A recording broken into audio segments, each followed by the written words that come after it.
Tonight, the trek to battle for a championship continues. Collegiate iRacing League continues the season with the NAPA Longland Corporation Formula College action, heading over to the Brickyard. But for its road race, it's the NAPA Legend Grand Prix, and it's up next here on Green Flag TV. I'm Justin Prince. Alongside me tonight is Finn Ancini.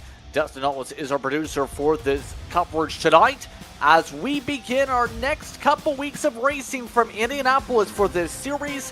It's expected to be busy here at the Brickyard, but this starts off our trip here to Indiana with a road course race, Finn. Yeah, we get a much shorter version of it in terms of lap count, but no less interesting, and give them a feel for what the Brickyard looks like going in the opposite direction before they go much more faster and much more left as they trade those aero packages from the roadside to those oval, much more slim wings on the Indycar. There we go. Yes, indeed, and it's going to be an interesting night for some of our top competitors as they look to try and log laps but also score points after a whirlwind, to say the very least, with the Beach Party Grand Prix. Although, there's a lot of pressure on for tracks like Long Beach, Mexico City later on in the schedule, St. Petersburg towards April, among some of the races to keep an eye on, just some of the races just afterwards in our stretch all the way through the spring semester here in the Formula College machines. And so, as drivers get themselves set, qualifying as a result is underway. Drivers had 3 laps to set their fastest times around the Brickyard today. As a result, with this layout, we'll have 14 turns to deal with here at Indianapolis Motor Speedway. That, of course, sees the infield, which seen some action from Formula 1 back as late as the 2000s. But for many of the past recent years, Finn, the IndyCars have made a trek here to the road course before they actually get ready for a busy month of May when it comes to the Brickyard. In other words, this chassis, very familiar to this track. They are going to use the medium downforce setup of note, though, tonight for its road configuration. Yeah, I think that's probably the best option there for those drivers. Like you said, these chassis, these cars, a place they call home, get a chance to give a little bit more of the infield some love before they can take it and just see how fast they can turn around the 4 corners of the oval in just a week's time. It's going to be very interesting tonight, qualifying and setting up to be some tight battling throughout the field. It's going to be, I think, a one to watch to kick off this couple weekends of the Brickyard. Keep in mind, tonight's action is brought to you by NAPA Longland Corporation. Longland Corporation. For your car, truck, SUV, and heavy-duty needs, visit NAPA and get the NAPA know-how. Happy to have NAPA with us on board throughout this season as we follow along with some of the drivers as they work through qualifying. This is Brennan Lyman we're keeping an eye on with the Oklahoma Panhandle machines. Up and down last week, to say the very least, and right now is right in the middle of the order for points and right in the middle of the order for qualifying. 7th in both of those spots. He is almost 100 points off the points lead that is looking to try and pick up towards the 111s. That's where the top times are from 2 different drivers you see on your left. Burden and Cummings within 3 1,000s.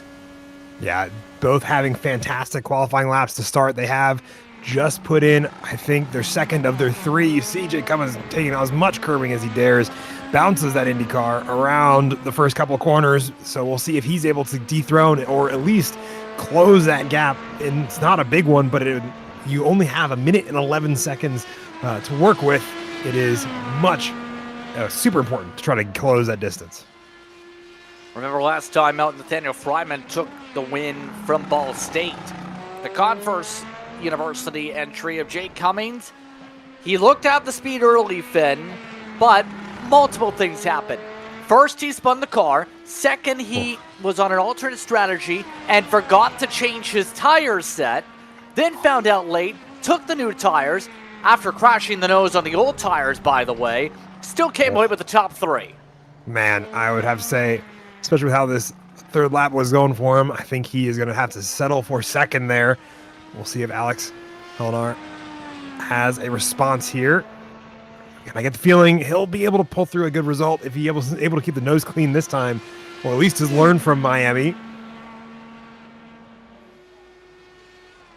see where how it are. It was a 1:12.7 that time by at the stripe, by the way. That puts him right in 7th. It looks like everybody's done their 3. Only one driver is still turning laps, and it's Wyatt Burton, who I believe has already turned multiple laps. He's on a 4th lap. In fact, things are locked down, Finn. That brings us 7% away from the run time. The 105% rule tonight, 1:15.195. Aiden Ray and Logan McKim did not put up times and or had times above that mark, it looks like. We'll see what race control rules here, Finn, because McKim didn't get a lap in, as said. Ray was in the 117s. Yeah, I didn't see any solid laps outside of the 117 that got put down there as ones that were qualified as sufficient. So it'll be interesting to see what race control says. I worry that we'll make this grid from 13 down to 11, but it will make for some close battles for those 11 drivers should that ruling go in the favor of not having those drivers. Let's take a look at how the grid looks coming in here. Let you know what the situation is for the 105% rule. Wyatt Burton, though, he was flying along with Jake Cummings, Tryon University versus Converse University on the front row. Pair of Ball State cars start in row 2. Dylan Beatty looking to see if the steering wheel doesn't have a tech issue this week. Matthew Monroe looking to avoid trouble in 4th. Nathaniel Fryman puts it at 2-3, or rather a 3-4-5 for Ball State. Then at 6, Brennan Lyman, who did pick up time in the end. 7th wins to Alex Hawadar, and then Scott Towers goes in. He'll make a start tonight from the University of Northwestern Ohio. Grant Schiller, a St. Clair College car, starts in 9th. Garrett Greathouse in 10th. Then, as we continue to look through, we do have a couple drivers at the back. Those are going to be Andrew Voigt and Aiden Ray, as we said, was the driver who did not get above that mark. Race control hasn't officially made the announcement yet. McKim did not take a time in the session, one of the St. Clair drivers. They had been in the 112s, though, in final practice. We'll see if they'll let on the track. So qualifying itself will finish up, and warm-ups will get underway for the next 5 minutes for drivers to be able to make sure they have everything set to go tonight. Fenn, keys to victory when it comes to Brickyard, first of all. Oh, for the Brickyard, for these drivers, consistency and especially getting those tires up to temperature are going to be a huge part to getting off to a good start, and then managing, switching that alternate compound, getting that done so that way you're not getting that penalty or having to come back into pit lane like we saw Jay Cummins do last week. I think will be a good, also another foot forward, and then from there, raw pace, good defensive driving if you need to up at the front there. I'm guessing Wyatt Burton will have to defend from Jay Cummins, and that will be important for him there. Will be, I think, the easy stepping stones to at least get them on the right path. We'll see what happens as a lot of these Ball State machines look to work together here. Seen some intense battles from them. Fryman second in the points coming into tonight. Keep in mind, looking to pick up 17 points the deficit now that Jake Cummings entering this evening with the win in hand. How much pressure is there for him to perform now, knowing he's going to have to chip away this gap against one of the best in the 95 here again, and hope for a bit of bad luck again for the purple and black machine? I think it's possible. It'd be one I'd love to see how much time he can kind of close that gap. You see the qualifying times, that's their, how good they are in a single lap. But how consistent is both Jay Cummins and Nathaniel Fryman, I think is going to be the bigger question. They have 40 laps to work it out, and I think plenty of time for them to get it sorted and see who is going to be the better. It's going to be definitely some pressure on for that Ball State University driver to try to take points away from that Converse University of Jay Cummins. And of course, drivers like Voigt just looking for a little bit of good luck tonight. The Penn State machine, one of the many drivers, fell to some of the attrition last time out. 009 in final practice for reference. Had been in the lower half of the 113s. That is 2 seconds nearly off the pace of the top drivers. So obviously, for some of the drivers, it's going to be the important thing of getting yourself off an island tonight on speed. Yeah, making sure you're not too far away. Keeping up with traffic will be a huge part as well. Getting an opportunity, and I think also creating opportunities will be a big part. And we'll have to see where these drivers, such as Brendan Lyman, who closed it down to a 112.5 for the qualifying run, 10th faster than he went in practice, and still a couple tenths both ahead and then behind his competitors. Speaking of Nathaniel Pryman, so see if he can find a distance and close that gap and keep up with those Ball State University trio that is just ahead of him to keep up the pace there. It's going to be difficult, but not undoable. Now, I just received clarification on the McKim situation. Ray can confirm will not be racing. McKim is. Now, the reason McKim didn't take part of qualifying is he had a qualifying ban. That's because he had enough strikes from previous races from incidents. So that's the reason McKim didn't set a time. So essentially, he'll start 12th out of this 12-car grid. Ray will not be a part of the grid. Yeah, because he did not get a practice, warm-up, or qualifying time that is sufficient to be within that 105% rule, like we've talked about a few times here.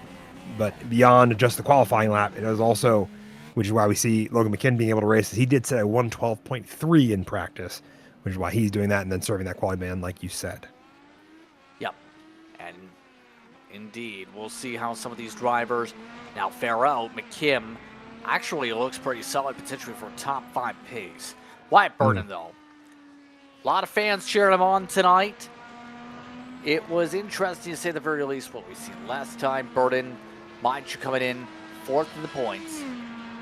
Looking to try and get a solid run this evening out of his car after some of the attrition that popped up last week with Miami. Miami was an absolutely different beast, remember, though. Car had to be built, basically a modified version of Watkins going on the setup. You had a track that most people were not used to since it's a new track on the iRacing service. And in turn, we've seen a lot of spread that race. Expecting things to be different here with a lot more familiarity.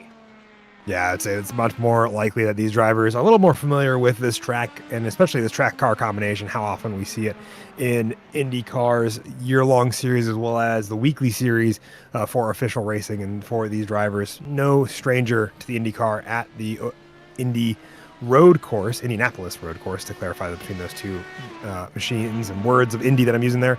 And so I think when we see it in qualifying, I think we'll see it in the race too as well. A lot tighter groupings of cars and battling.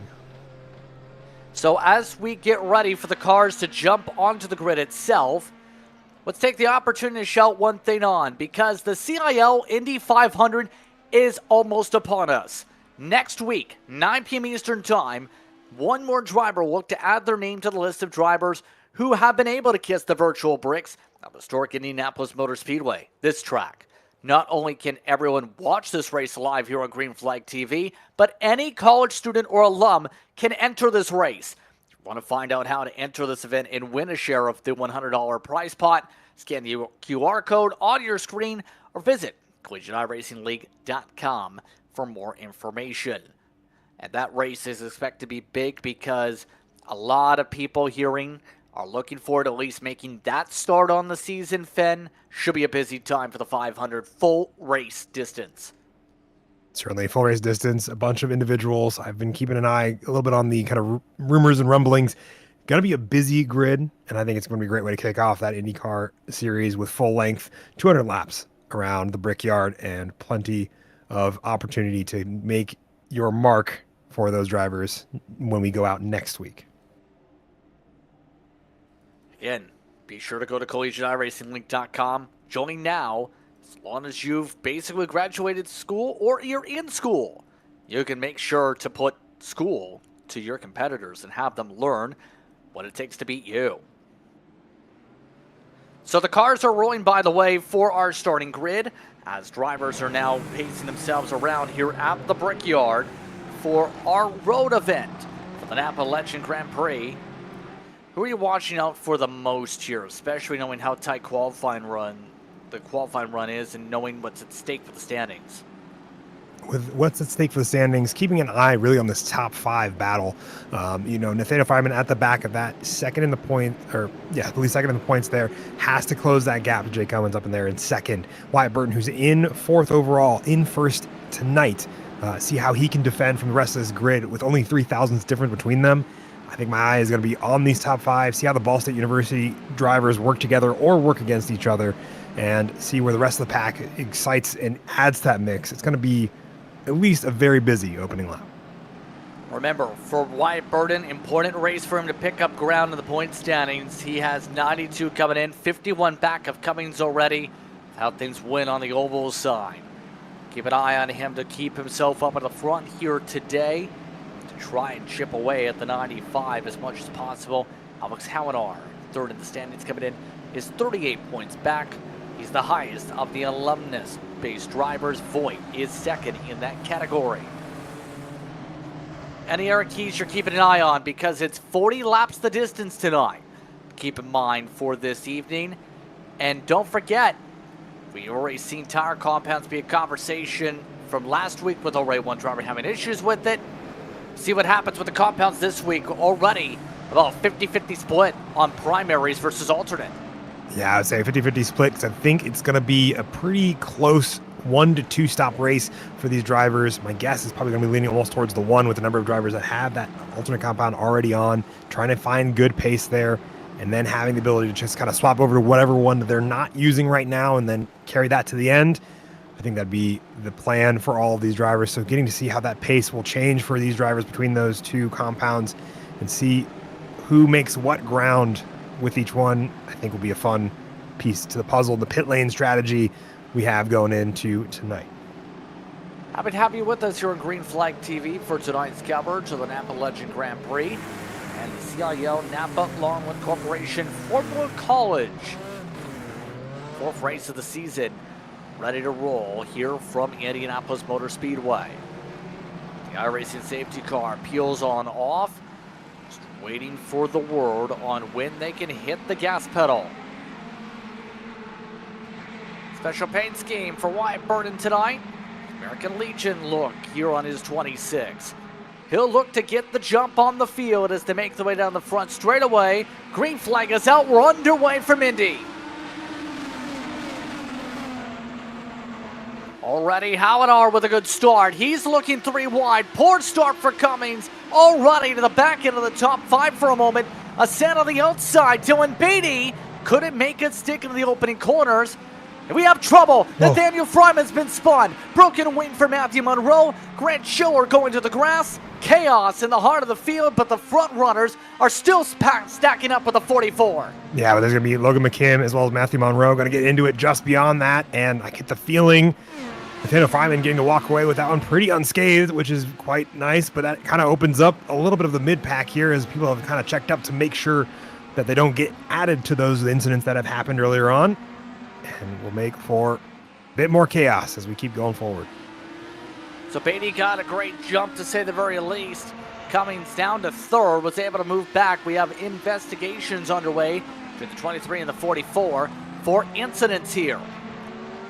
So as we get steady to halt here for some of these drivers, Beatty, we're going to hold on to the racetrack. Now sets things up on the inside, outside Cummings. Cummings up to second. All while the Trine University machine at Cummings looks to run away. He's already built up a buffer. Gonna be hard to keep up with in the slipstream with how big the advantage is, but these two for second are fighting hard. Beatty missed the corner. Yeah, Beatty missed the corner. Jake Cummins getting a great over-under as a result. And these two, as they're fighting, just keeps building that gap to Burton up ahead. And Burton's, I'm assuming, gonna be really enjoying kind of what's out of his rearview mirror and just having that gap continue to build as these 3 drivers, now involving Alex Hallinar, going to keep adding to the kind of chaos that's happening and just allow him to have a breathing room to almost enjoy it a little bit. Yeah, that's going to be very helpful with the advantage. Keep in mind, top 2 are on alternates. We have the best primary in Beatty.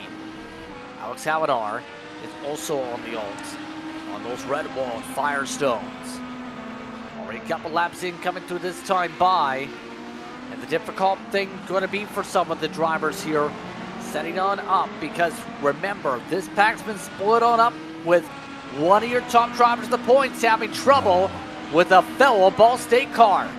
Yeah, just a little bit of miscommunication there between those drivers on where they wanted to put those cars, and that just caused enough for that tip around. Thankfully, only a little bit of damage there for one of those drivers, and thankfully no further issues for them beyond that. follow up with Monroe here and Logan Kim that causes that issue as he has that self spin, and then Logan Kim just happens to be at the wrong place at the wrong time to get stopped by it, but thankfully doesn't make actual contact of his own. So Logan McKim having to basically hope for the best now after losing a lot of ground. We'll say Monroe just got a penalty. Monroe's not happy on the radio as Fryman tries to recover spots already. Fryman just got himself 7th back already over Scotzen. Also had an issue with Grant House and Schiller. Yeah, Grant Schiller as well as Great House. A bit of a spin there for Great House, and that's going to cause that issue with Grant Schiller. Oh, see it here. Deep lunge into the corner and then just over rotates it, trying to hold on to that position. And that's where the contact occurs. So the computer science cybersecurity major going around for that contact. Keep in mind, push the button is available for drivers to utilize tonight. And remember, we've seen this at Miami. That's by seconds, not like it was in previous years. If you follow a couple years ago, it was by usage. So it was updated on the iRacing service. Some of the new IndyCar details and deals. So far, Burden's used 9 seconds, about 15 for Fryman, 6 seconds burned for McKim. Everybody else yet to use the button as drivers look to use that not just to attack, but to defend later. I think that's going to be some of the goal for a lot of these, especially these front runners here. Going to be trying to save it for when it matters, especially when it comes to defending against these positions. Probably why we've seen the 9 seconds used out of Wyatt Burton up at the lead there. But with all that opportunity there, also saving it for later in the race when they can just kind of hold it down for, the 70 so seconds in a lap to really kind of capitalize on it. Obviously, not going to use it for all those seconds because you want to be slowing down at certain points, but you get the idea. Everybody's letting Fryman go. Lyman, by the way, since the early incident on lap 1, you can tell the 78 is making it clear. He's taking the damage with the downforce. He just cut the grass, by the way, with it. At this point, he wants to make it clear. Doesn't want to pit, lose time in the lane to fix the wing for 12 seconds.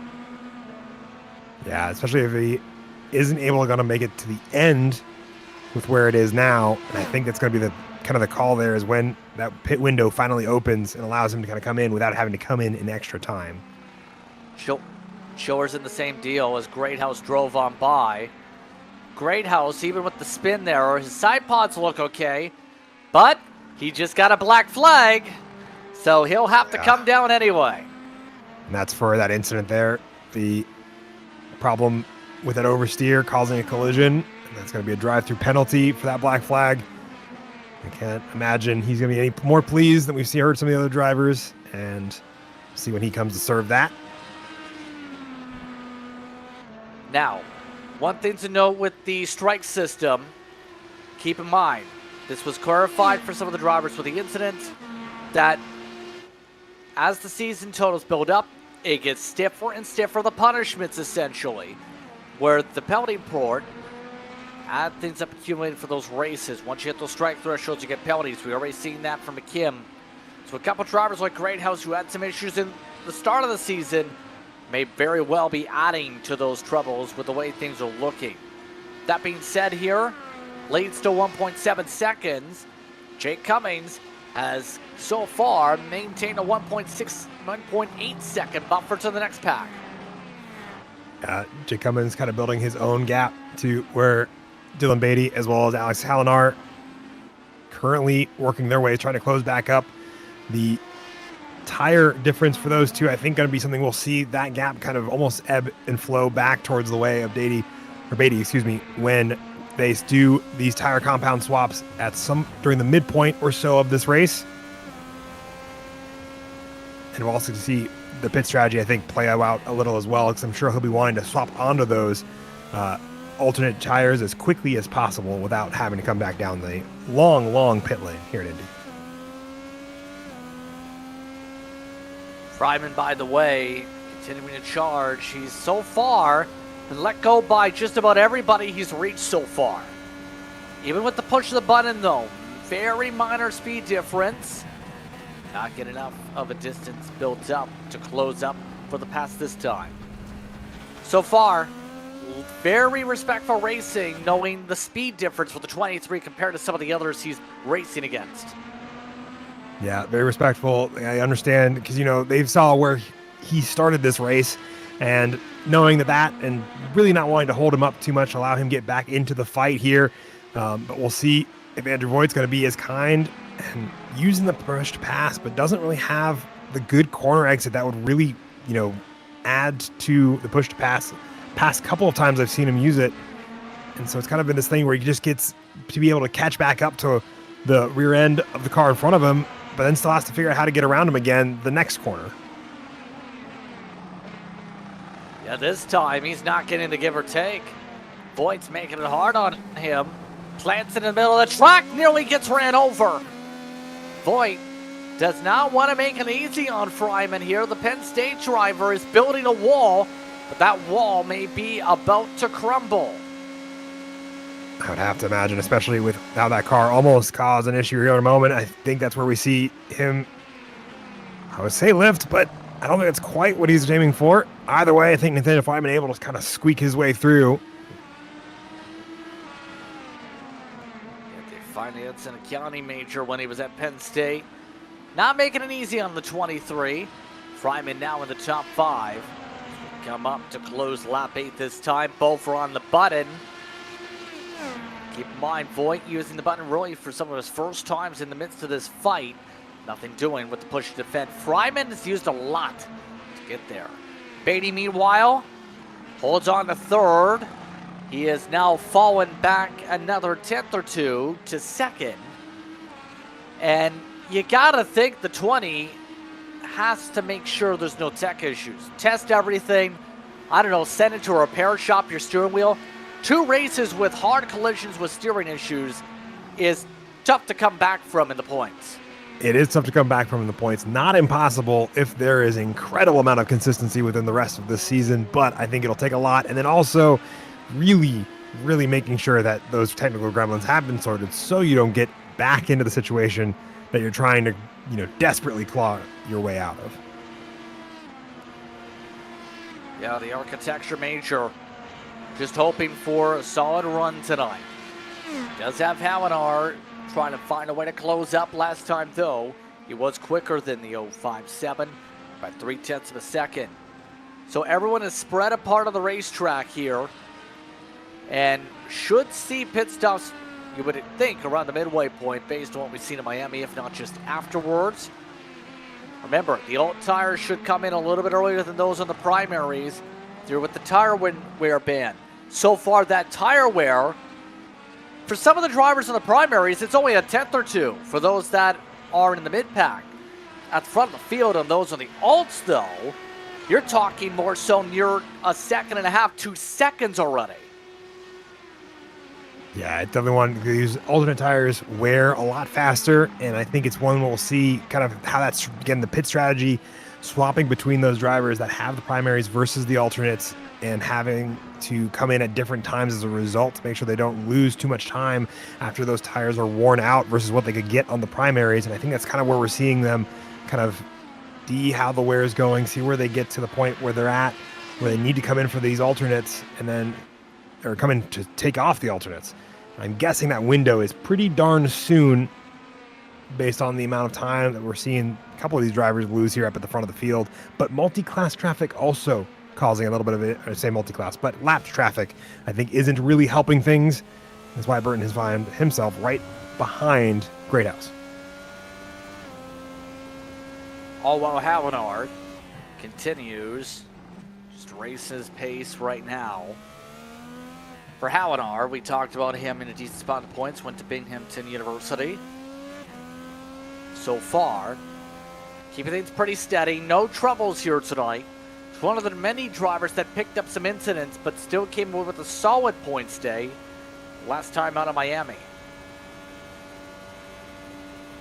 I mean, I think it'll be one, if he can keep up where he's at now in third and maybe find his way up to further up the podium, it'd be another great points day.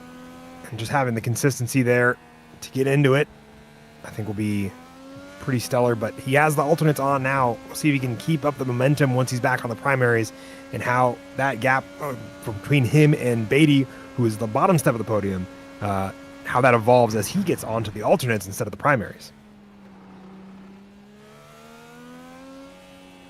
Have to keep an eye as this night goes on where this track goes. I want to remember these days, runs legend cars over at Riverhead Raceway. This works with a treatment plant. His major, by the way, ended up being chemistry. Wastewater treatment plant, specifically.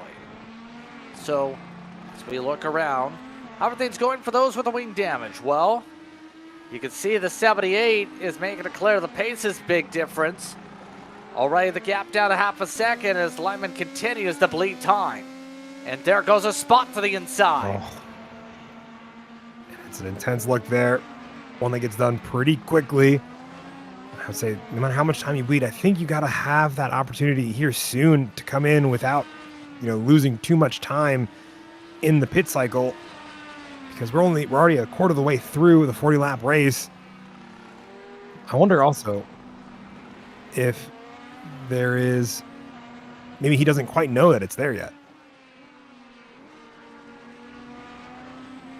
Yeah, I'm not quite sure here. As all this is well, by the way, Fryman, I think, has kind of hit a plateau. Has been able to run away from Voigt. With his alt tires, he's fallen off now 1.3 seconds, which is about on par with Jake Cummings for reference. It's hit the cliffing point, or rather in terms of the tire wear. Not done yet for 8th, by the way. McKim still trying to keep the fight up. The Sacred College car to the inside once again for the S's. In contact. Oh, I think he was able to do so. Here is a little bit of understeer here. Fryman, just kind of where that plateau continues to be a bit of a sticking point for him. Logan McKim definitely trying to get around Brennan, but unable to really find a way around. Oh, there he goes. McKim spun it. Say it. Evening gets from bad, I would say, well, not bad, but like unkind to even less kind. So Sands Gaming Machine and McKim just lost his own in the final corners. Let's see what happened that eventually sparked this battle, or this edition of it at least, right here. See that moment there, and then just a little bit of contact because he expects him to keep going, and he has to lift there just a little bit. And I think it was just not something that he anticipated, or Logan McKim, anticipated well going into those last couple corners. But I think he's also trying to get his way through and did not find a way through successfully. But he'll drive his way back up, and this is his self-spin, just ever so slowly. And then locked up the brakes, which only made it worse. So that gives a cushion for the 78. Wyatt Burton, he's got familiarity when it comes to winning at the Brickyard, by the way. The first ever edition, 500-mile race in CIL competition, he won it last spring. So Burton's got a bit of experience, let's put it that way, of winning here when it comes to the biggest race of the schedule for Formula College.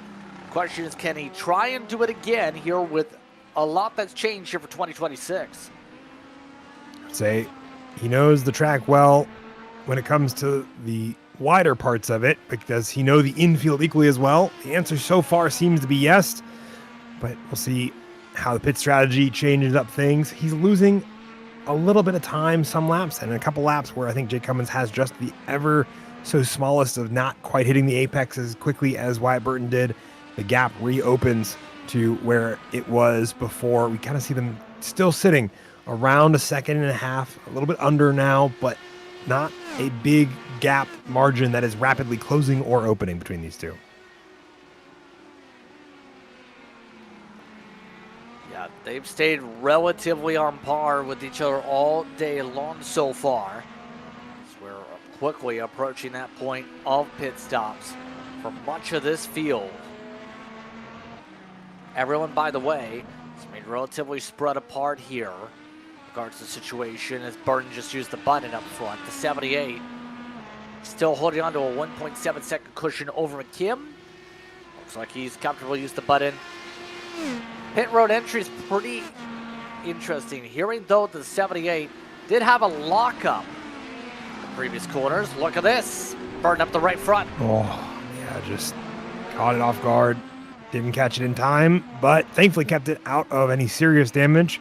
But I think that brings a little bit of an end, or reopens the fight between him as well as Logan McKim right behind him, as they both had their own self-spins with about the same amount of time lost.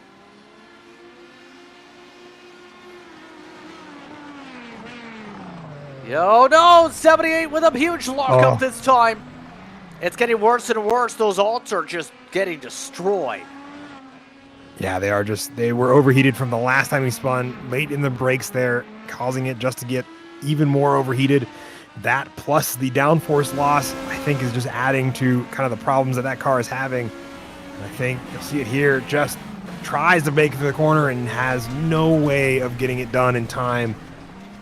It almost kind of looks like he missed that braking marker by just enough to have that send-off. Kim did pick up the spot, by the way, to get to 8th again. As the 78 try at least gain back the ground. Oh, wow. Cummings, we heard, did use the button for a moment. That button usage, Fenn, did pick him up a 10th, so it is a little bit of a close-up. Remember, with these cars, too, over the past couple of years, have added the hybrid system that popped up last year in real life. iRacing, of course, has its equivalent. How does that play in a factor? Because the way the energy buildup can be with these cars with the degen versus the energy buildup that leads to speed. Yeah, it's a little bit of a different kind of beast. You know, when they debuted that at Mid-Ohio last year, it was one that the drivers were a little bit apprehensive about in terms of kind of feeling how the car would change in terms of its power unit. But it's one that I think a lot of the drivers have kind of at least come to get to terms with, a lot of them enjoying it, at least both in real life and now that we have it semi-replicated in sim. It'll be one I think they're also equally getting up to speed with. Especially with a few months at least on the builds, but we are almost at halfway, 23 laps to go this time through. When is the time to appeal on down with these alt tires at this point? Because seen some drivers have a bit of playing around with the strategy with Miami. No one's made an indication of a scheduled stop yet from your leaders, it seems, because the fall off has been, for the most part, equal to everybody on pace. The difference is the red wall tires, in a lot of cases, are falling off more than compared to Beatty, who's in the 112s at the moment. Yeah, with those cars still in the 113s, and Beatty, I think, still in the 112s. The gap, I think, is pretty much starting to close down. I think it's going to be within the next few laps, to be my guess, but you want to run those tires as long as you can without losing too much time versus what you would have on the primaries.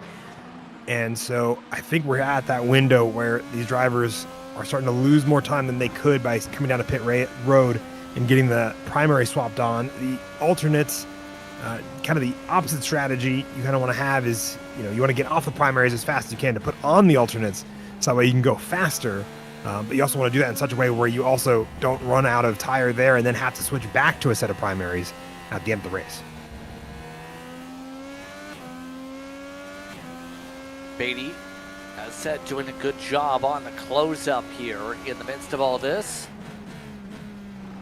Right now, just playing his own race. We've seen Beatty keep the wheel steady today. Going to be much faster on the short run, obviously, when we get the pit stops.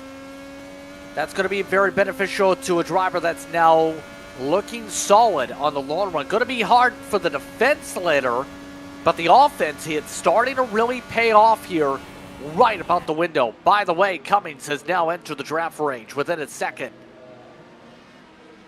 Yeah, with that second gap finally breached and a little bit of draft there, I think he'll probably close up that time just a little bit more without having to use any push to pass or anything like that. And I get the feeling that unless Wyburton, you know, re-extends that gap through, you know, pushing that car further, I feel like he's been having to hold on to it, keep it from kind of getting away from him, which has cost him those couple tenths of time.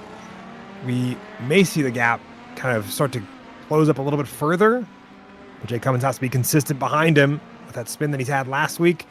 I have just an inkling of a doubt that that gap will not close without too much issue, but we have yet to see it. Yeah, not enough to be able to capitalize for a spot at least. Oh, well, Beatty just drives smoothly. I will say, turn 13, I'm surprised they haven't picked up too many X's from there yet, because the grass is now getting clipped, Finn, with how much the left side tires have peeled off of the grass and have cut the corner right inside the curbing. That's how fine the line is here with some of these S's. Yeah, it's a very fine margin, but until I think the full tire hits the grass, it doesn't count, thankfully, for its 1X for these drivers. So they get to kind of have a little bit of wiggle room here. It's a little bit kinder than some other tracks that are a little more stringent on their track limits, or you know, how that all that works out. So it's kind of one of the games you get to play in terms of finding the most lap time, is how much grass can you take without losing control of the car, but also still counting as being on track and not getting a 1X. Did see, by the way, moments ago, Hallinar did come down and put on the primaries just now. So the pit window is open. 78 just called for a pit stop. Expect a longer stop for Lyman when they peel on down. Will the leaders come through this time? No, no, and no is your answer. Fryman is the next question. He's now up to 4th with the pit stop from his rival in Hallinar. He's been on his own for much of the strat, and right now seems like it's going to be at best top 5. He's coming in now for the halfway mark. Yeah, it's a good spot to come in, especially with, I think, how much of those tires are starting to kind of fall away for the alternates. And for the drivers kind of on the primaries, you also kind of see this as the marker of how long you can go on the alternates. And the opportunity to come into pit lane, I think, is probably also open for all those drivers. So I'll probably see most of this field coming down over the next few laps. So all this as well. Burden tries to maintain the gap about 1 second. Beatty, the fastest out of the top 3, but is on the different strategy. We'll keep an eye on when these 3 peel on down, because it could determine the winners here. McKim is also down. Also, Lyman still in the midst of taking a service here. So coming up to 19 to go. No wide turns yet. There is a wide turn. It's Burden. Burden from the lead. Mr. Excitement, they call him, the fans do at least. Looking to enter pit road. He's the first of the main drivers up at the front to peel down. Yeah, you can try to see the lap time falling away from him, so I think he did that just to get those primaries on. You see the times that are coming out of Dylan Beatty in 3rd there, or now in 2nd, once this pit cycle has begun. And I get the feeling he's going to try to see if he can replicate, you know, some of those fast times and kind of hold on to the lead, even on the primaries. But he has to get them fired up here once he gets them out of pit lane. And that is a little bit of a scary time for these drivers, for any car, is getting those tires heated back up. And so you're not trying to drive around on cold tires that will kick you out way faster than these heated and well rubbered in tires that they've been using for the past 20 laps will.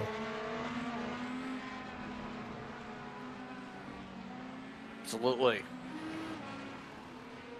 So as we go, Cummings looking to respond. Burden, for reference, took a 9.9 second stop when it comes to fuel.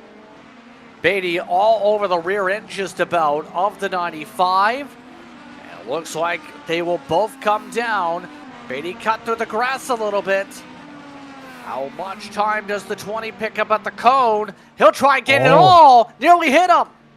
Nearly runs into him. Thankfully uses that wide entryway to kind of get alongside. It's going to make for a very interesting pit lane shuffle here. Thankfully, I think because of how those pit stops will go, you'll see Beatty here just being so much more aggressive and late into the braking zone to make sure he doesn't go over that. Just sees how much he can try to take out of those, barriers without running into them. And so far, it's worked out and paid off for him really well to create a new fight when these drivers get back out on track. Gonna be close. Voigt also just entered pit road. So they go into the boxes here. Master's student now looks to try and keep things smooth. Already down on the jacks for the 20, down on the jacks for the 95. There they go. Actually coming out with Schiller. As let's take a look. Where will things stack up? It's going to be close. Cummings has the inside line for the cut, and the top two changes. It's Cummings and Beatty in front of Burton. The overcut worked. Yeah, the overcut did work for the moment, but they have to then throw the elbows out because Wyatt Burton has had a chance to fire up these tires, and both of these drivers are going to have to try to get it fired up. But what's happened here with Cummins? He did change the compound again. Oh, no. Second week in a row. That means he's going to have to come back down pit lane when this looks to be a pretty solid one-stopper by the looks of things. I think that'll cost him some points here. I think Nathaniel Fryman will probably be pretty happy with that, given the incidents he's had earlier on and how that championship battle seems to be shaping up. Wyatt Burton as well, as he makes a look right behind these two where Jake Cummins is, but can't get the job done. Burton tried the inside line coming up to 12, 13 or so. Doesn't work out. Now the reset as Burton looks to get the pole. Here comes the draft. Burton looking left, out to the inside. Beatty. Burton drives on by, but the brakes are deeper for the 20. Out braking Burton. This will help a bit, but again, for those just tuning in, Cummings stayed on the red wall tires for a second consecutive week from up at the front of the field. He will have to come back down eventually. I don't think he realizes yet. I don't think he does either. I think it's going to be very concerning when he does figure it out. Beatty looking to get the job done. Wyatt Burton way off in the background because I think he had a brief moment of I'm not quite a technical failure, but and he wanted to make sure he didn't run into anyone. So he's going to have to regain that time, very much seeming to close down the different distance to Beatty on these primaries. Now that they're heated up, we'll have to reset is the right word for that. So my goodness, how has this race gone from pretty calm at the front to a lot of calamity potentially ensuing here? Already Burton with the off track, 3 seconds back. Beatty at this point at least would be the net leader in theory. You see it right there with the tires where things look right now. Beatty looks to chip away, to say the very least. God. Beatty gonna have to figure out where to put that car for the next 16 laps and see if he can keep that car ahead of Wyatt Burton, who I think is going to be a little fired up to try to get back into the fight. And what will be for an overall win for those two. And it's, I think, a game of trying to find the consistency for Wyatt Burton at this point to make sure that he is really nailing the apexes. Had that moment there with the technical stuff to make sure he didn't want to get involved or, take out Beatty in the process. And now he's going to try to make sure that car and that sim stays cool and collected. So I think Matthew Monroe makes his turn down pit lane. Last of the scheduled stops, by the way. Lyman did not exit pit road after his service. He is done for the day. So there are right now 11 cars running. 11 total here in this one. Cummings uses the button to get away from Beatty. That's going to be the toughest part, you'd have to think, for the 20 here. It's quite simply, Cummings is so good on the short/mid run here today. However, it's going to be important for Beatty, if anything, to maintain the gap to Burton. 2 seconds is that margin between the 20 and the 26. So right now, what are you telling Beatty, who has the best amount outside of Greathouse, push to pass left in the field? I'd say, kind of save it and hold on to it. I think it's what we talked about early on in this race. We talked about using it defensively. Some of these drivers planning to do so. Some of these drivers using it offensively. And I think Dylan Beatty is in a great spot to just kind of use it to fend off attacks from Wyatt Burton here in the closing stages, kind of keep the margin at that 2-second gap between these drivers. And I don't know that we'll see Jake Cummins come back down pit lane again yet. At least he hasn't figured out the pit, or the alternates compounds have not been taken yet. And he may be trying to create a gap of his own to kind of at least, dampen some of the blow of having to come back down pit road. That has to be the thought here at this point, absolutely. So there's a lot to factor in. With all things being said and done, the field separated out with less than 14 laps to go. Less than 14 laps to decide things here from the Brickyard. So, interesting things to keep an eye on a part of this. Havadar still right now holding on to the cushion by 9 seconds to Fryman. Kim still has a cushion in his sake by 20 seconds to Schiller in terms of the battle of the St. Clair cars. What are you thinking about as things steady out a little bit? This is the calmest portion of the race tonight. It is. I think it's finally the part where we've seen the leaders be over a second away from each other at various points. And I get the feeling it's kind of, this is the lull, the calm before the storm. You know, you take the opportunity, really refine, make sure you have all your braking markers set in a row, you know, everything you need to kind of get the most out of these tires, the most out of this car, consistency, lap over lap over lap for the rest of this race to try to ideally get yourself into a good position for a final fight for these podium spots, especially with Wyatt Burton and Dylan Beatty working for what will be the net race lead. Both of those drivers really going to have to capitalize that consistency. And it's a game now of numbers and metrics and things of that nature. Let's talk about what's upcoming here on Green Flag TV. Tomorrow, it's going to be ZTRL competition. They're in Vegas. It's going to be an interesting time when they go to Sim City. Then it's SRA Racing on Saturday night. Homestead Miami Speedway is the location for that series.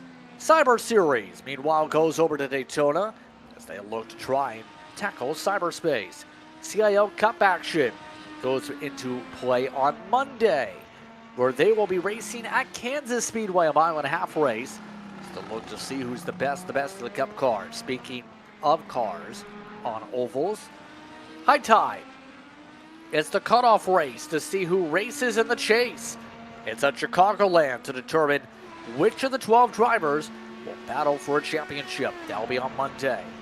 The other series to keep an eye on, Aspire and Mars, will both be on Tuesday. That'll be the day for Aspire and Interlagos. Echo Park, Super Speedway Racing for Mid-Atlantic competition Tuesday night. You can catch that all on Green Flag TV all times in Eastern. So look at our schedule here this evening as we continue on with the Napa Legend Grand Prix here from Indianapolis Motor Speedway. There is other stuff going on here on Green Flag TV tonight to mention some of the air broadcasts. How about speed? How about a lot of speed? Because after post-race coverage, we go here. They're early on at Echo Park currently, where they are currently battling hard in that one. It is Major up at the front, followed by Conan Fisher early on in that race. Catch that as well here on Green Flag TV, as right now we have a good portion of the field within the main toe of the draft. Oh, but there's a wreck in the background of that one, so that's going to be an interesting opportunity for the few cars that aren't in the draft to kind of re-rack and reset for another round of running there at Echo Park. I think it's going to be a fantastic oval race, you know, kind of echoing what we'll see next week with these Indy cars as they take to the Brickyard going the other direction. Instead of counterclockwise, they'll go clockwise. Or other way around. You know what I mean? Yes, I get exactly what you mean. And I will say, it's going to be a fun time next week. Remember, the CIL Indy 500 is next week. That's going to be next Thursday. And a lot of students are expected to take part in that one. If you are a student or an alumnus of a university or college, you can enter this race. If you want to find out how you can try and battle for the prize pot, be sure to scan the QR code. Visit CollegiateIRacingLeague.com for more information. Lots of opportunities for drivers to make history at the Brickyard this upcoming week. Coming up to 10 laps to go, as right now Cummings up in front. Beatty, his net lead, is still holding firm. He's got the push-to-pass advantage. He's got the time advantage. Burton, from that major mistake going off track with the technical issue, even though he's got the fastest lap, he's not going to be in a good spot here to attack if he even gets to the 20 with 10 to go. Yeah, the tires, I think, are starting to fall away a little bit for Dylan Beatty, but I don't think it's going to be a margin enough that will be closed down that can't be regained by that push to pass. And with Wyatt Burton still using a lot of it to try to kind of keep up and make sure he doesn't lose more time to Dylan Beatty as he's pulled a little bit of his own to kind of rebuild that gap like we were talking about, I find it's going to be a hard mountain to summit for Wyatt Burton. Getting a little bit of time in. Again, I think those tires are starting to fall away from Beatty a little bit, but he has so much push to pass to utilize on all these straights here at the end that I think it'll be one that'll be hard fought for Burton to even get up to him, to let alone have a battle. See the time difference, a little bit of time being picked the past few laps here, but it's still significant. I still think eventually Cummings is going to realize that he hasn't changed the tire compound here. He's still driving like he is not aware of it yet again here, to say the very least. That, or he's simply driving to have fun, and he's understanding that he won't be ending up there and just going to, enjoy the ride while he has it. Have you ever made a mistake like this in a race like this 2 weeks in a row? I don't think I've made it back-to-back incidents like this. I've definitely done it before a couple times. You get into an IndyCar race, you realize super late on that you haven't taken the alternate yet, and you have to come back down, and it's like, oh man, I don't have to come back down again. But you come back down, you take the alternates, that way you don't get disqualified. Not always my most favorite moments to look back on, but ones that I'm always like, well, I learned something that day. That is always to make sure at some point to remember to use it. With this and staying on it twice, I wonder how many times it will take then, if it's not one, for him to realize. But he has pulled it off as McKim half spins right in front of our leaders. I would say right in front, a little bit ways ahead, but he's got that car wrangled back up. Second time in this section, he's lost control, in fact. Just buzzes the tires, but as Cummings comes down, this time, no podium likely here, because Hallinar just zipped on by him this time. Fryman as well potentially can zip on by. This is exactly what some of the drivers like Burton needed to close up that points gap here, Finn.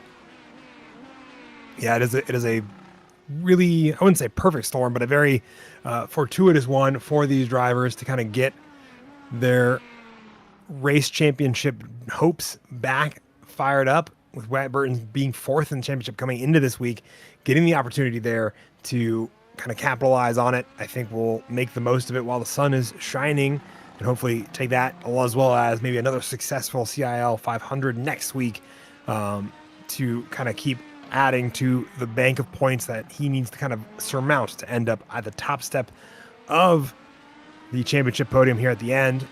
But he's also taking a chunk of time out of Dylan Beatty here in these closing laps.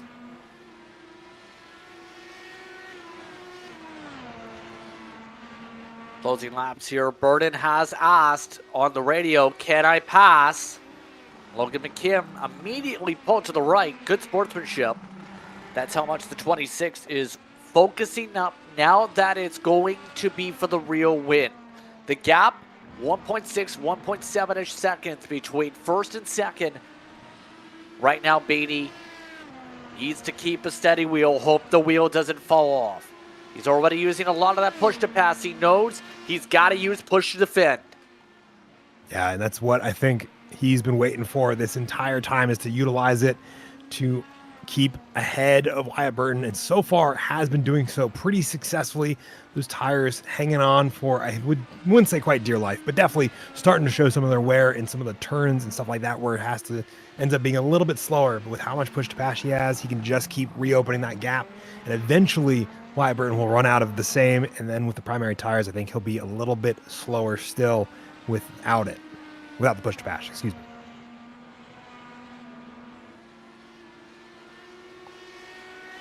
6 laps to be able to try and chip away. Both are on the button this time. 1.5 seconds. Great House just had an issue once again. That's in the opening corner right in front of your leaders, but not enough to factor up. You see Great House have to come around. This is why this is a bit of a scare for a moment. You'll see it here. Huge lock up there trying to get that car rotated, and then he gets it moving again. And in the background of this, as they come into turn number 1 themselves, you'll see the leaders kind of work their way around right in the background of that shot. And it is going to be one that they allow both of those. Well, sorry, Great House is going to spin again right in front of the leaders, but doesn't collect either of them, thankfully. Yeah, goes off in the grass and out of the way of the leaders. Although the lead is down to a second. It's chipping away. It's chipping away. And this is with the primaries for Burden. The alts have come away and burned away on Beatty.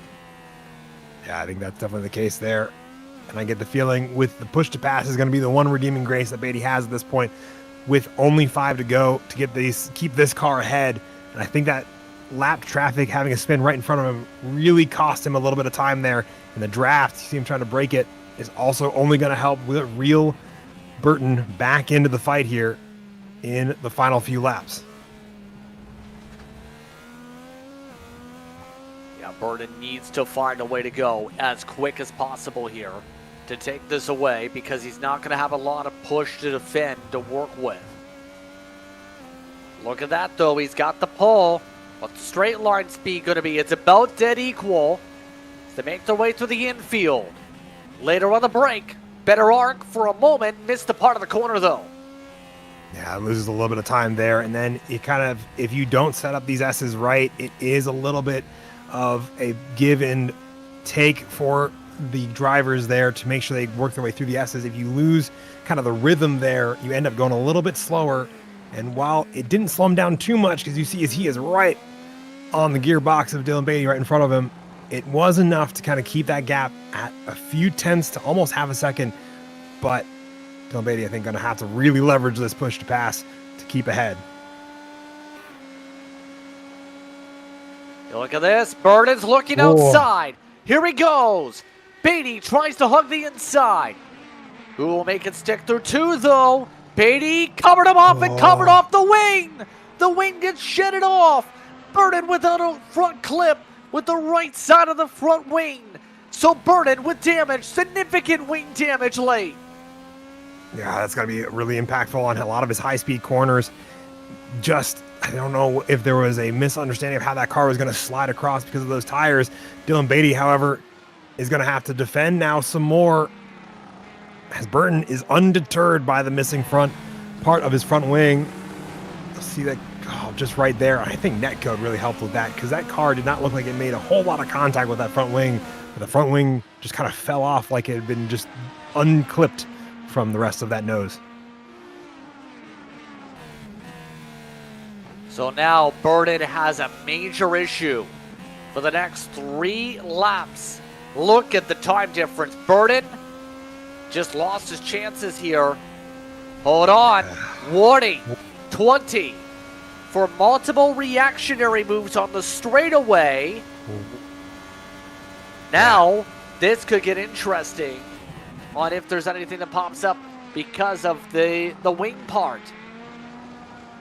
Yeah, I'm curious if that will escalate further. I was a little concerned with that. I think I made a brief moment of a move there when he dove back again to the inside after going both off the racing line back on as kind of like the move to break the toe, and then dove early to break into the kind of inside line. I was super curious. And then now with that missing front wing, I think it'll be one. I think the race control might be looking and scrutineering a little bit more heavily than I would have had there not been that contact.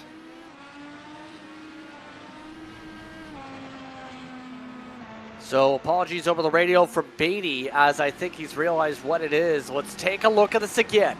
We're coming up to 2 to go. This just changed the whole complexion of this race.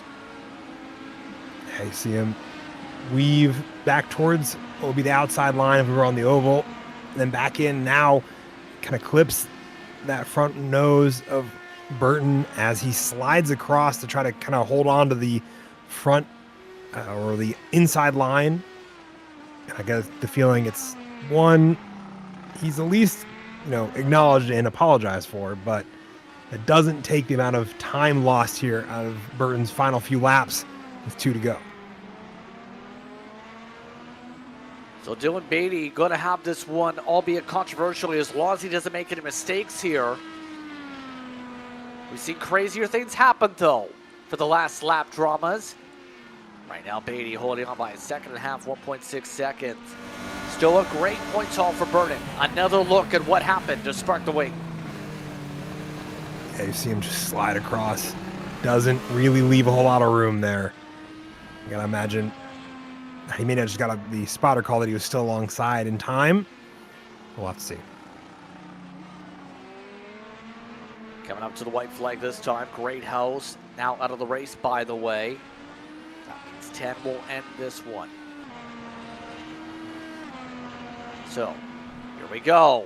Burton cut the grass. White flag is out. Final time around. Burton tries to use the last of his push to pass. Beatty still have more than half of it left with 3/4 of a track to go. So for Burton, the bright side is he outscores Fryman. He definitely outscores Cummings here.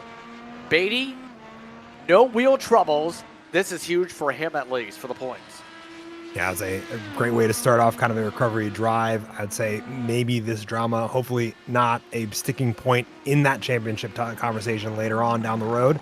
I would say both Burton, Fryman as well, all pretty happy. I would say Alex Hallinar, who we kind of allowed run his own race kind of in the background of all of this, has come away pretty well as well, just being consistent. And his championship points will also reflect, I think, the solid result here. I think all of it will help make for some good championship battles later on down the season. Coming up to the checker flag, Dylan Beatty, after contact with the wing of Burton, will come out of the final corner and start the 2-week stretch of the Brickyard with a win. The Napa Legend Grand Prix is Dylan Beatty's. Burton in second, Hallinar in the top 3. Fryman, the winner from last time out, the top 4. We'll say Cummings on his recovery here will battle it out for a top 5 and take away the top 5 late. Now able to recover into a top 5. Still a solid result for Jay Cummings despite the wheel issues 2 weeks in a row now. He's able to squeak on by past Andrew Voigt in the closing stages.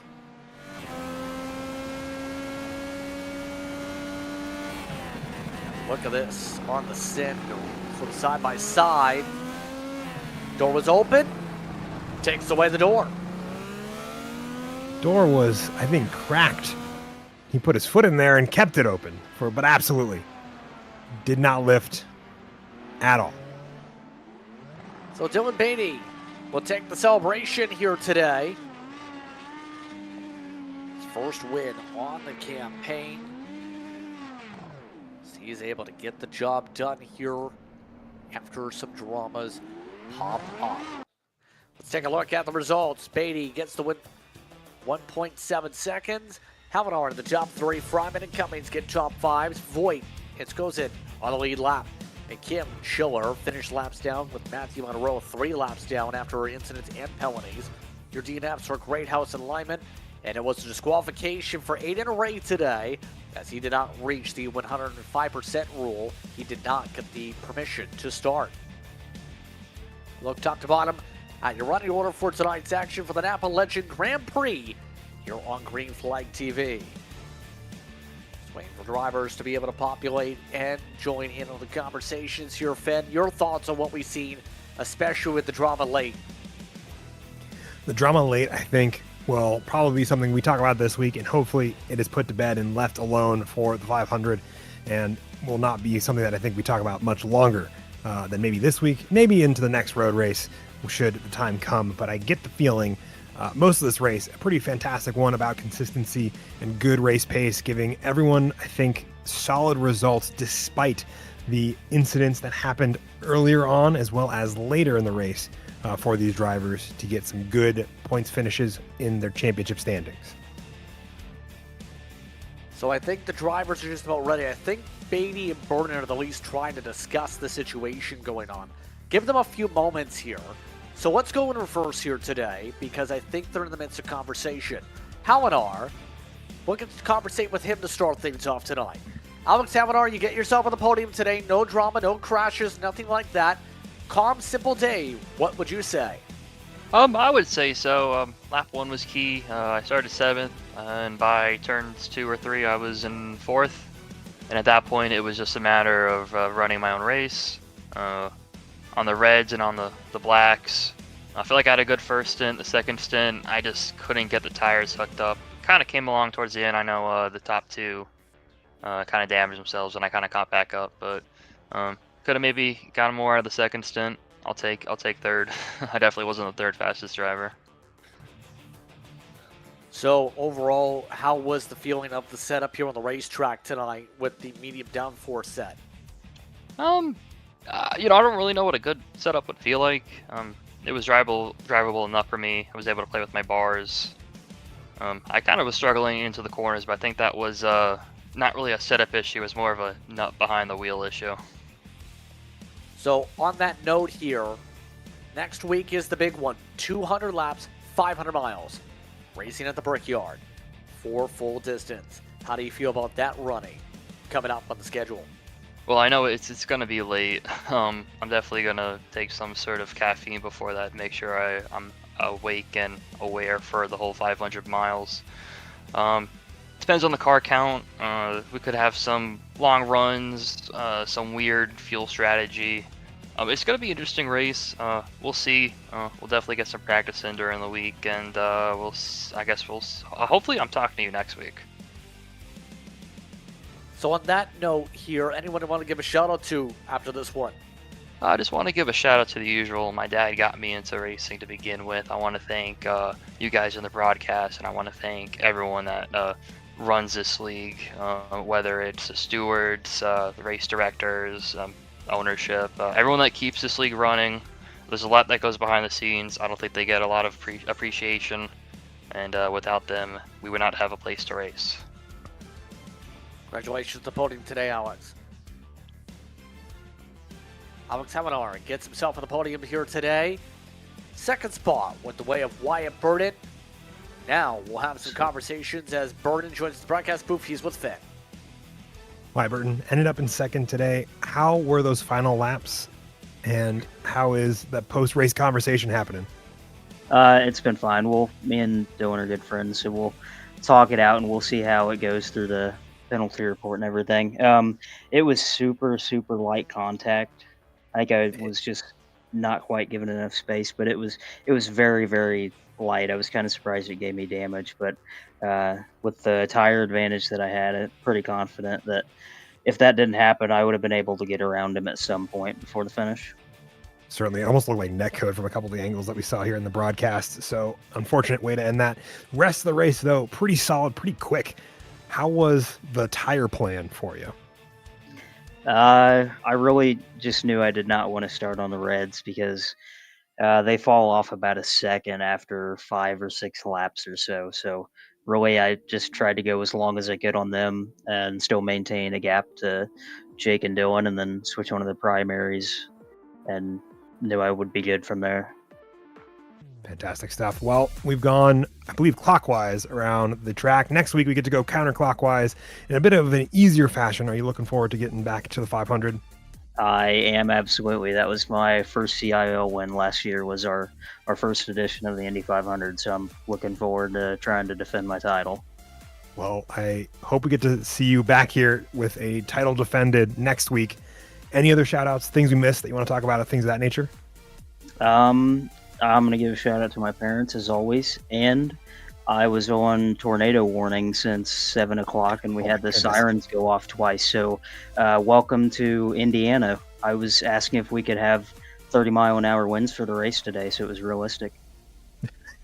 Well, we'll see if we get 30-mile-an-hour winds next week for Indianapolis 500. I'm going to guess they'll probably tell you no, too, but yeah, we can hope. Anyhow, we'll let you get back to celebrating. Congrats again on your P2 podium, and we'll hope to see you back here next week on Top Step. Sounds good. Thank you, guys. Absolutely. And that was Wyatt Burton, who's going to come home second tonight at the Indy Road Course. So Wyatt Burton, decent day to say the very least for the point standings. Dylan Beatty, though, takes the race win tonight. Dylan, first of all, How do you feel about the win tonight after so many tech issues at the wheel the past couple weeks? I'm happy, but I'm disappointed in what happened between me and Wyatt at the end because I think the racing would have been a lot better. But I mean, I'm happy with the win. Talk us through that battle in the closing stages leading up to that situation, because it was all different strategies between the two of you, but you were hanging up and closing in on the top three before pit stops too. I mean, strategy for me, me and the Ball State guys here, so Matthew and Nathaniel, we kind of worked on it throughout the week and realized that the alts were pretty bad, so we wanted to spend the least amount of time on them. So I map 3'd my entire first stint besides the first lap so that I could kind of keep up with them. And then as you guys kind of saw, the primes were a way better tire at the end of a stint. I caught up the 3 seconds or whatever it was at the end of it, and Wyatt obviously caught up to me. So it was definitely the better strategy to be on, I think. I think Wyatt definitely would have caught me, and we would have had a good battle at the end. But strategy was very good for the fuel mileage, I'd say, with the shorter races this semester. So on that note, Indy 500's next. How do you feel about it? The Brickyard for a full distance. I'm very excited for it. It's going to be a very, very long night. Hopefully this year around, I don't get wrecked on the last lap by my teammate while running in the top 10. But I'm very excited for it. I know the guys here in Indiana, so Wyatt, and if somebody else decides to show up from there, the Valpo guys, if any of them show up, and then obviously here at Ball State, I know all of us are very, very excited for it. It's our crown jewel, so looking very forward to it. So any shout-outs you want to give here tonight after this one? Obviously, everybody here at Ball State, Dan and BK, our directors, our sports consultant, Grayson, Alif for allowing me to kind of take over the formula team, and then just still coaching me up to put me up to my ability to be able to coach everybody else that's under me now. My family, my girlfriend, and then just you guys for taking over the broadcasting duties as well. Congratulations on the run here tonight, Dylan. Thank you. Dylan Beatty gets the job done here this evening, gets himself a checkered flag. We'll see if there's any post-race discussions or post-race reviews with the wing, but as you said, might have been the air. It's all up to what the drivers want to do. But we'll say next week is going to be the fun one, the CIL Indy 500 Finn. It's going to be a long race and a long night. It certainly will be. Long race, long night, a lot of opportunities for all the drivers there, and I think it's going to be a pretty busy grid with the opportunity, full distance, 200 laps of Indianapolis Motor Speedway's oval course. I get the feeling it's going to be one that you don't want to miss in a week's time. We'll see that at 9 p.m. Eastern Time. Be sure to tune in for that one. Buckle up. It's going to be a fun one, to say the very least. On that note, it's just about time to say goodnight for tonight's action as we get ready to join our competitors that look to go super speedway racing over at Speed. For tonight's commentary crew, myself and Finn and Cine, for our producer Justin Ollis, I'm Justin Brent saying so long for the rest of your evening. Let's go on over. Catch up with the racing, the Speed Cup Series, still racing at Echo Park.